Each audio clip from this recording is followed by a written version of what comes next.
Aujourd'hui, on est dans À l'air libre sur Mediapart.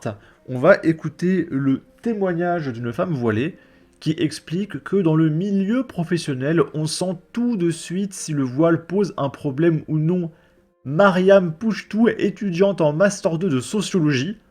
Alors, qu'est-ce qu'on fait avec un master en sociologie? Je ne sais pas. Ancienne vice-présidente de l'UNEF. On va l'écouter. Le stage que j'ai fait, par exemple, m'a beaucoup montré où est-ce que je pouvais ou pas avoir une place dans ce milieu-là. Et donc, en fait, c'est très simple quand on envoie son CV. Et moi, j'ai décidé de toujours mettre ma photo. Parce que, bon, déjà, je sais que si on tape mon nom et mon prénom sur Internet, on la trouve très facilement. Mais aussi parce que je me dis, si jamais la personne me discrimine à l'embauche ou parce que je ne correspond pas à ce qu'il faudrait, bah, c'est que je ne dois pas travailler avec cette personne-là. Et en fait, moi, c'est ma ligne de conduite maintenant, mais parce que je Alors c'est bien, il faut pas mentir sur son CV. En revanche, si les gens te refusent, c'est parce que le prosélytisme est interdit. En fait, c'est pour ça que personne ne se pointe à son travail avec des croix du Christ ou une kippa. Donc oui, si tu mets une photo de ton voile, on va te dire non mais je veux pas de prosélytisme dans mon entreprise, je ne te veux pas. suis à Bac+5, donc je sais que j'ai aussi ce privilège-là, en fait, et que tout le monde ne l'a pas. Après, je sais pas qu'est-ce que ça va me coûter dans les années à venir, et c'est ça qui est difficile aussi à rétablir. Quand vous dites je sais, j'ai fait ma demande de ça, je sais où je peux travailler et où je peux pas, c'est-à-dire Bah, il y a des grosses boîtes où moi, éthiquement ou moralement, j'irai pas, parce que ça ne correspond pas forcément à mes valeurs ou quoi. J'irai pas chez CNews, par exemple. Mais par contre, on sent aussi quand on rentre. Je pense qu'avec son master en sociologie, elle va aller sur des plateaux TV. Parce qu'elle parle de CNews, donc elle cherche une boîte, un média en fait. Donc elle sera payée par nos impôts. Rencontre des personnes au fur et à mesure dans des projections de films ou autres. Quand la personne se présente et se présente à toi, on te sent tout de suite en fait si il y a ce feeling-là, si le voile en fait pose un problème. Clairement, c'est la question centrale. Et il y a beaucoup de contacts humains. Et en fait, moi, c'est comme ça que je me rends compte si oui ou non je peux travailler avec ces personnes, quoi. Mais c'est un privilège. Et du coup, ce qui est bizarre aussi, c'est que le travail est interdit dans l'islam, notamment les travails où tu côtoies des hommes. Donc, par exemple, une femme voilée qui va sur un plateau TV qui discute avec d'autres hommes, c'est interdit dans l'islam, donc elle va à l'encontre de sa religion. Donc j'ai l'impression qu'elle fait exprès pour se plaindre. Elle n'a pas envoyé de CV en fait. C'est très bizarre. Ok. Ici. Ah non, on va regarder les commentaires. Attendez. Celle qui choisit de porter le voile se stigmatise elle-même. Le voile abaya est un porte-étendard d'une idéologie totalitaire, qu'il soit porté volontairement ou non. Dans l'islam, il n'y a pas de tenue religieuse.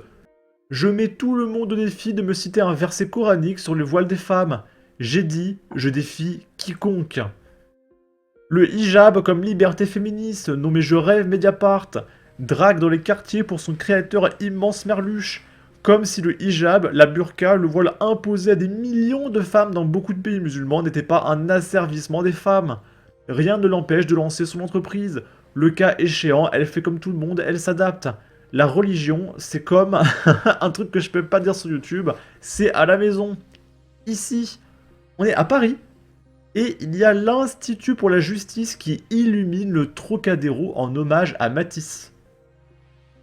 Et je trouve que c'est un message très fort, et je trouve ça très beau.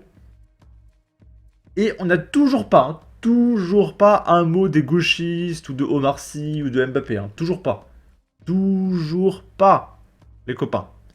Mais en tout cas, on a un message fort au Trocadéro, et ça c'est cool. Ici, on est à Paris, dans le 12e arrondissement, un élève a été hospitalisé après avoir été tabassé comme Samara devant son établissement. Ses agresseurs lui auraient reproché un rendez-vous avec une camarade de la communauté tchétchène. Donc évidemment, de quel droit? D'accord? Je rappelle que dans l'islam, c'est absolument interdit de parler à quelqu'un de non musulman. Donc en effet, s'il y a un mec qui vient parler à une femme musulmane, il se fait défoncer, parce qu'il n'a pas le droit. C'est un mécréant. Et on a une vidéo de l'agression que je ne peux pas vous montrer, parce qu'il se fait défoncer par 4 mecs pendant 1 minute. Par là, il est à terre, il se fait lyncher de coups de pied, etc. Je peux pas vous le montrer, et des vidéos comme ça, j'en ai vu 3 aujourd'hui. que je peux pas vous montrer. De 3 agressions différentes. Plusieurs individus se sont acharnés contre la victime. Ils lui auraient reproché un rendez-vous avec une camarade de la communauté tchétchène, selon les premiers éléments de l'enquête. Mardi 30 avril vers 16h, un élève du lycée Élisa Lemonnier, dans le 12e arrondissement de Paris, a été agressé à la sortie des cours par un groupe d'individus. Ces agresseurs lui reprochaient de fréquenter une adolescente appartenant à leur communauté tchétchène, nous indique une source policière. Un autre collégien, qui aurait porté assistance au jeune homme, a également été frappé. Donc c'est pour ça que les gens n'interviennent pas. N'intervenez pas, les amis. Si vous intervenez, vous vous faites défoncer aussi, hein, d'accord? Et si vous gagnez quand même parce que vous êtes trop fort, vous irez en prison. Tous deux ont été transportés à l'hôpital Saint-Antoine. Les talibans sont déjà sur notre sol. La charia s'applique déjà sur notre territoire. La France bascule dans l'intégrisme. Venez comme vous êtes, la France vous aidera à garder vos us et coutumes. Il faut respecter et promouvoir vos cultures d'avant. Vous n'avez pas les mêmes codes, il faut que nous acceptions vos différences. La violence communautaire gangrène notre société. On tolère trop longtemps les théories identitaires qui font des victimes innocentes. Arrêtons de fermer les yeux sur ces actes de barbarie. Toute ressemblance avec la charia qui s'implante doucement mais sûrement en France ne serait pas une impression. Hashtag votez Marion. Ici, on est à Toulouse. Il y a une élève qui a été poignardée dans l'enceinte du lycée urbain Vitry. L'auteur présumé était malade. Il souffrait de troubles psychiatriques. Et je vous rappelle qu'en France, on a un médicament magique qui empêche les gens d'avoir envie de tuer d'autres gens. Alors c'est bizarre parce qu'on pourrait le distribuer au monde entier et arrêter les guerres.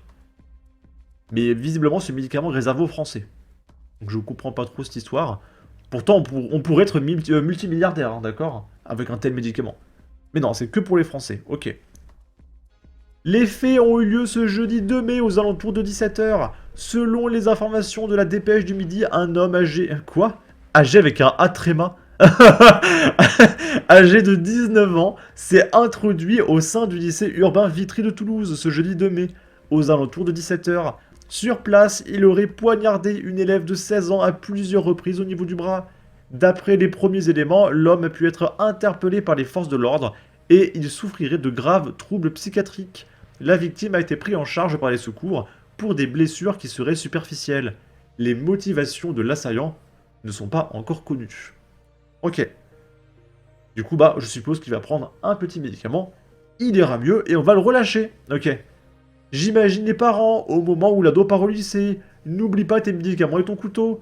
C'est toujours la faute de la psychiatrie ou des autres. Bientôt, ce sera la faute du couteau. Bref, en tout cas, n'hésitez pas à donner votre avis, votre opinion, à partager, liker et commenter. Ça aidera au référencement de la vidéo sur YouTube. Abonnez-vous, suivez-moi sur Twitter et à la prochaine pour de futures vidéos. Ciao!